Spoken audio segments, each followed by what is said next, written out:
Well, China demanded Canada immediately release the chief financial officer of Chinese telecom company Huawei Saturday. Meng Wanzhou was arrested by Canadian authorities at the request of the U.S. Justice Department. She's accused of violating sanctions against Iran.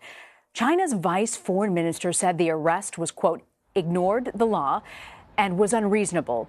If Meng is not released, he warned that Canada will face serious consequences. Michael Mui is an investigative reporter for the Star Vancouver. He's been following this case, and he joins me now from Vancouver. So, Michael, can you explain exactly who Meng Wanzhou is, and how did she rise within Huawei? Well, yes, thank you, Rena.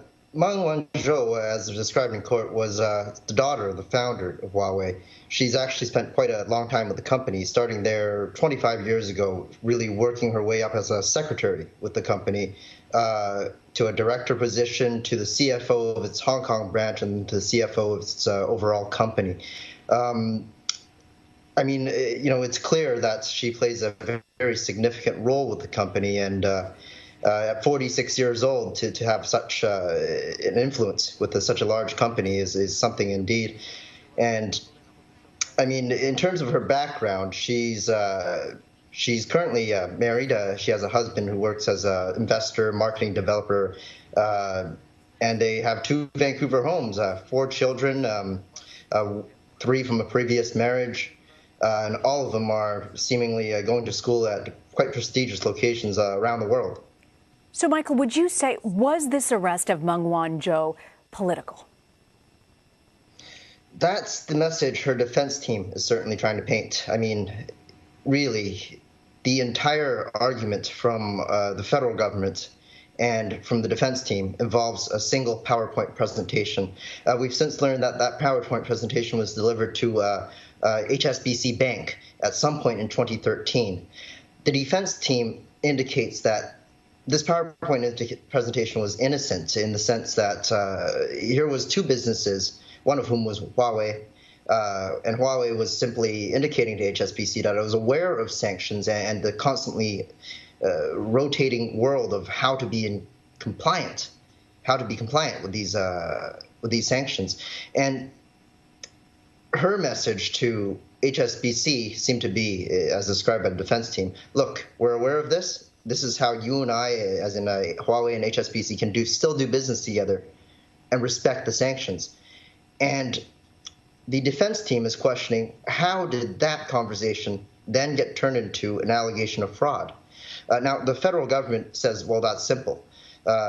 Clearly, Huawei has links to the Skycom company. In fact, Huawei owns and is filled Skycom with its own employees. They use the same email addresses, they use the same logos, and it's this company, Skycom, that is alleged to have, supplied various communications infrastructure to Iran, allegedly in contravention to the sanctions, and that's where the case is at today.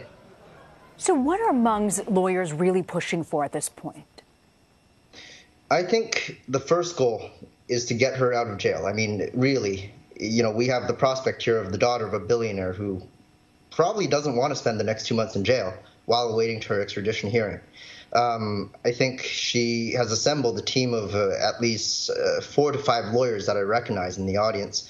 And they're trying their best. Whether or not, that's the concern. She might flee. Whether or not she does that is another matter. But the first step is to get her out of jail. Let's say she's being used as a bargaining chip for trade relations with this trade war between the U.S. and China. If she remains in Canada, does this still give the U.S. leverage in this trade war?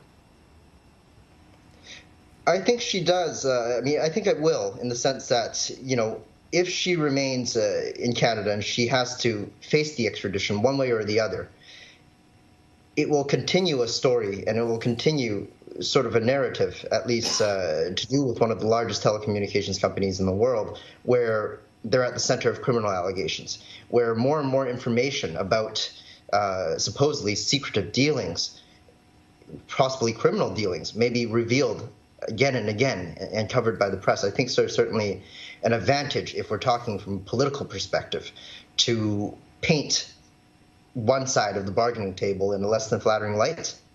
And Meng's hearing resumes on Monday. We look forward to hearing more about this. Thank you very much to Michael Mewey with the Star Vancouver.